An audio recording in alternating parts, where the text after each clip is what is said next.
এটাও গেল। এখন আসি ওর বউ আমাকে কি কি বলছে, ওর বউ থেকে আমি কি কি শুনতে পাইছি। 21 মিনিটের একটা কল রেকর্ড। যাকে বলতেছেন যে আপনার 21 মিনিটের সাথে আমি আপনার ছবি পর্যন্ত বুঝি নাই। যাকে বলতেছি না ও আমার হাজবেন্ড। হ্যাঁ হ্যাঁ, মানে মানে আমার কাছে তো হচ্ছে এটা যে মানে সে আপনার হাজবেন্ড এন্ড আমি সেটা জানি না। আমার 2 বছরের সম্পর্ক তার সাথে। আপনি শুনে না আমার কথাগুলো একটু প্লিজ। আমার ওনার সাথে 2 বছরের সম্পর্ক এন্ড হচ্ছে ওনাকে আমি মানে সম্পর্কের মাথাতেই মানে প্রথম থেকে ওনাকে বলতেছিলাম যে আমি কোনো ধরনের রিলেশনশিপে যাব না, আমার ডাইরেক্ট বিয়ে করতে হবে, কারণ আমার একটা পাস্ট আছে এন্ড হচ্ছে আমার ডিভোর্স হয়েছে। পাশাপাশি হচ্ছে আমি সোশ্যাল মিডিয়া পার্সন, পাশাপাশি হচ্ছে আমাকে নিয়ে অনেক কন্ট্রোভার্সি আছে। তো এর জন্য আমি বলছি যে আমি কোনো ধরনের কন্ট্রোভার্সিতে জড়াতে পারবো না, আমার সাথে বিয়ে করতে হবে। তো উনি আমাকে প্রথম থেকে একটাই কথা বলে আসছে যে আমার কিছু সমস্যা আছে, আমার কিছু পারিবারিক প্রবলেম আছে, এগুলো শেষ হওয়ার আগ পর্যন্ত আমি বিয়ে করতে পারবো না। তুমি যদি আমাকে ভালোবেসে থাকো আমার জন্য একটু ধৈর্য ধরো, আমি তোমাকে তোমার প্রাপ্য সম্মানটাই দিব এন্ড তোমাকে আমি বিয়ে করে আমার ঘরে তুলবো। জাস্ট ওনার এই কথাগুলোর জন্য উনি আমাকে এমন ভাবে ট্রিট করছে বিধায় আমি কিন্তু 2 বছর ধরে ওনার সাথে রিলেশনশিপে আছি। প্লাস লাস্টে ওনাকে আমি এত বেশি জোরাজোরি করছি যে আমি এভাবে পারতেছি না। প্রতিনিয়ত আমার ফ্যামিলি থেকে বলতেছে তুমি যদি রিলেশনশিপে থেকেই থাকো, ইভেন তো উনি আমার ফ্যামিলির সাথে পর্যন্ত ইনভলভ। আমার বাসায় উনি আসা যাওয়া করতো, আমার মার সাথে ওনার কথা হয়, আমার বাবার সাথে ওনার কথা হয়, আমার ভাইয়ের সাথে ওনার কথা হয়। তো উনি এত কিছু মেক শিওর করছে যে উনি আমাকে বিয়ে করবে। যখন আমি ওনাকে অনেক বেশি প্রেশারাইজ করি যে আমি এভাবে পারতেছি না, আমি এভাবে রিলেশনশিপ রাখতে পারবো না, তো পরে উনি না পেরে বলছে ঠিক আছে তাহলে এঙ্গেজমেন্টটা করে রাখি। আর আমি বলছি তাহলে এঙ্গেজমেন্ট না ডাইরেক্ট বিয়ে করি। ফ্যামিলির কেউ আসছিল বলতে ফ্যামিলির কেউ আসে নাই, বাট ওনার মার সাথে ওনার পরিচয় করাই দিছে। ওনার মার সাথে আমি দেখা পর্যন্ত করছি। লাইক একটা মেয়ে মানুষের দেখতে গেলে বুঝি নাই, ওনার বাসায় আমাকে নিয়ে গেছিল, ওনার মার সাথে আমাকে পরিচয় করা দিছে। ইভেন তো আমি আপনাকে প্রমাণও দেখাইতে পারবো, ওনার মার নাম্বার আমার ফোনে শাশুড়ি মা দিয়ে সেভ করা। আর ওনার সাথে আমার টুকটাক প্রায় সময় ওনার ফোন দিয়ে ভিডিও কলে কথা হইতো ওনার সাথে আমার। তো আমার কথা হচ্ছে আপু আপনি আমার কথাগুলো একটু শোনেন। আমি না নিতে পারতেছি না, বুঝছেন? মানে আমার লাইফে এত বড় একটা ট্র্যাজেডি হয়ে যাওয়ার পরে আমি আবার এরকম ভাবে ধোকা খাবো, আমার একটু আপনাদের ক্লিয়ারিফাই চাই। কারণ ওনাকে আমি রিচ করতে পারতেছি না, ওনার সাথে আমার কন্ট্যাক্ট নাই, উনি হুট করে কোথায় গায়েব হয়ে গেছে। না আপু আমার কথাটা শোনেন, আপনি প্লিজ উত্তেজিত হয়েন না, উত্তেজিত হয়েন না, আমার কথাটা শোনেন। এখন ক্লিয়ারিফাই হচ্ছে যে আপনি ওনার হাজবেন্ড হইলে উনি আমার কাছে নিজেকে আনম্যারিড দাবি করে আমার সাথে 2টা বছর রিলেশনশিপ করে আমাকে দিয়ে আমি এঙ্গেজমেন্ট করলাম এন্ড হচ্ছে 2 বছরে তুমি ধরতে পারো না সে 2 বাচ্চার বাবা। আমি কিভাবে ধরো, আমি তো তার সাথে কখনো রাতে থাকি নাই, আমি তো তার বউ না, আমার সাথে তার সম্পর্ক, আমাদের দিনে দেখা হয়, আমরা দিনে সারাদিন ঘুরি। হ্যাঁ রাত্রে উনি আমার সাথে 11টার পর থেকে কথা বলে না। উনি বলে যে উনি একটা জুতার ফ্যাক্টরিতে উনি কাজ করে। হ্যালো,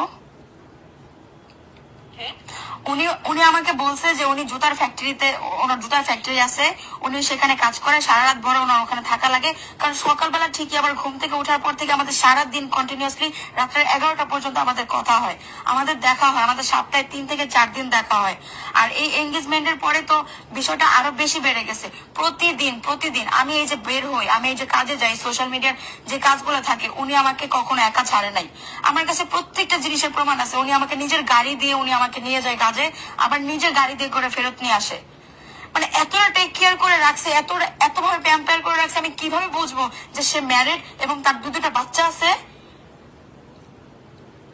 ইভেন আমি তাকে রিচ করতে পারতেছি না, আমি তাকে কখনো স্টক পর্যন্ত করিনি। তাকে আমি এত পরিমাণ ট্রাস্ট করি, এত পরিমাণে ভালোবাসি, আমি কখনো তার সোশ্যাল মিডিয়া ভাবে ঘেটে দেখি নাই, কারণ আমার প্রয়োজন পড়ে নাই। আমি তাকে রিচ করতে পারতেছি না, সে তো নাই। তাকে আমি 31শে অক্টোবর থেকে টেক্সট করতেছি, সে লাইনে নাই, তার ফোন বন্ধ, তার মা আমার ফোন ধরতেছে না, তার যে ফ্রেন্ড সার্কেল গুলো আছে কেউ আমার ফোন ধরতেছে না, আমি কারোর সাথে রিচ করতে পারতেছি না। যখন আমি ওর সোশ্যাল মিডিয়া ইনস্টাগ্রাম স্টক করতে গেলাম, সেখানে দেখলাম প্রত্যেকটা পোস্টে আপনার আইডি থেকে লাইক দেওয়া। তখন আমি আপনাকে যে নক করছি যে আসলে আপনি কে, এবং যখন আমি আপনার আইডিতে ঢুকলাম আমি দেখলাম যে মিথুনের সাথে আপনার ছবি, তাও আজকে কালকে ধরে না, যে পোশাক পরে যে ড্রেস পরে ছবি দাও ওগুলো আমার কিনে দাও, আমি নিজে ওকে কিনে দিছি।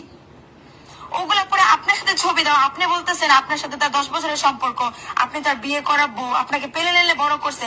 তাইলে ভাই এখানে আমি কি, আমার সাথে এত বড় ধোঁকা, আমার সাথে এত বড় প্রতারণাটা কেন করলো? ভাই জানে যে আমি একটা পাস থেকে বিলং করি, আমার এত বাজে একটা সিচুয়েশন, সে আমাকে এত কিছু বলে, আমার ফ্যামিলি পর্যন্ত এসে আমাকে সব দিক দিয়ে ম্যানিপুলেট করে। তার ফ্যামিলির সাথে আমি তাকে বিশ্বাস কেন করব না? সে তার মার সাথে আমাকে প্রতিনিয়ত কথা বলে দেয়। সে আমাকে এমনও বলছে তুমি আমার মার সাথে বেশি টাইম স্পেন্ড করো, তাহলে তুমি বুঝবা যে আসলে আমি কিরকম, এন্ড হচ্ছে তুমি আমাকে আরো বেশি ট্রাস্ট করতে পারবো, আমাকে আমি তোমাকেই বিয়ে করব, আমি তোমাকেই বিয়ে করব। আল্লাহ, আমার সাথে এগুলো কি হয়েছে জানেন? সোশ্যাল মিডিয়াতে মানুষ এখন জাস্ট আমাকে বলতেছে যে আপু আপনার বিয়ে হয়েছে, আপনি জামাই কেন দেখান না?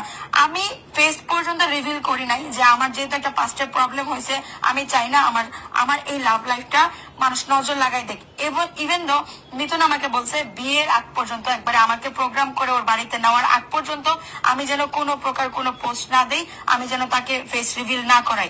যার কারণে আমি তার হাতটাতে ছবি দিল, সে আমাকে বলতো এটা কেটে দাও, এখানে বোঝা যাচ্ছে। বাট আমার মাথায় কখনো এটা আসে নাই যে হাতের ছবি দিলে কি প্রবলেম, এটা দেখলেই বা কি হবে। আমাকে এইভাবে পর্যন্ত ম্যানিপুলেট করছে।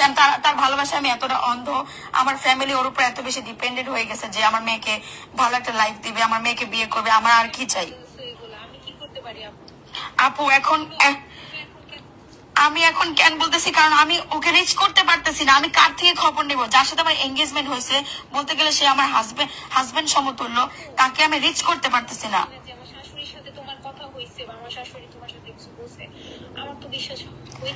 আমার কাছে নাম্বার আছে আপু, আমি যদি কথাই না বলে থাকি আমার কাছে নাম্বার কিভাবে থাকবে? নাম্বার শাশুড়ি মা দিয়ে সেভ করা, হোয়াটসঅ্যাপে উনি আমার শাশুড়ি আম্মু দিয়ে, ওনার সাথে আমার কনভারসেশন আছে, ওনার সাথে আমার কলে কথা হয়েছে, উনি আমাকে ওনার বাসায় ইনভাইট করছে, ওনার বাসায় আমার যাওয়ার কথা ছিল, এর ভিতরে হুট করে ওনার সাথে আমার কন্ট্যাক্ট অফ হয়ে গেছে, উনি আমার সাথে রিচ করতেছে না। আমি একটা কথা মিথ্যা বলতেছি না আপু, আমার কাছে স্টেপ বাই স্টেপ প্রত্যেকটা জিনিসের প্রমাণ আছে, আমি স্ক্রিনশট আপনাকে দেখাইতে পারবো। যেমন ছবিগুলো আপনাকে দেখাইছি, আমার কাছে প্রমাণ আছে যে ওর মার সাথে আমার কথা পর্যন্ত হয়েছে। আমি মিথ্যা কথা আপনাকে কেন বলবো আপু? আপনি বুঝতেছেন আমি একটা মেয়ে মানুষ, আমার এঙ্গেজমেন্ট হয়েছে, কাইন্ড অফ বিয়ে সমতুল্য। আমি আমার সোশ্যাল মিডিয়াতে সব জায়গায় বলে রাখছি যে আমার বিয়ে হয়ে গেছে, আমাকে তুলে নিয়ে যাবে। মানুষ আমাকে প্রতিনিয়ত বলে আপনার শ্বশুর বাড়িতে একদিনের জন্য কেন যান না, আপনার যদি বিয়ে হয়ে থাকে। আমি তাকে প্রতিনিয়ত বলি যে দেখেন, মানুষ শুধু আমাকে বলতেছে আমি কেন শ্বশুর বাড়ি যাই না, আমাকে বিয়েটা করে ফেলেন।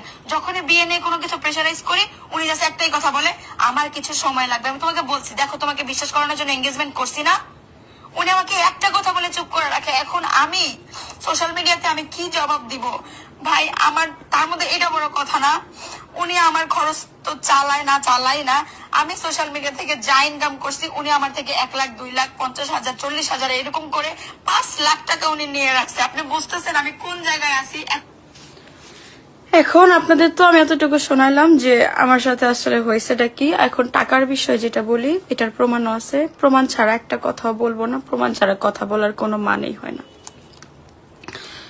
প্রমাণ দিয়েই প্রত্যেকটা কথা বলবো। যে স্ক্রিনশট কই, টাকার স্ক্রিনশটটা কই, সব স্ক্রিনশট বের করি।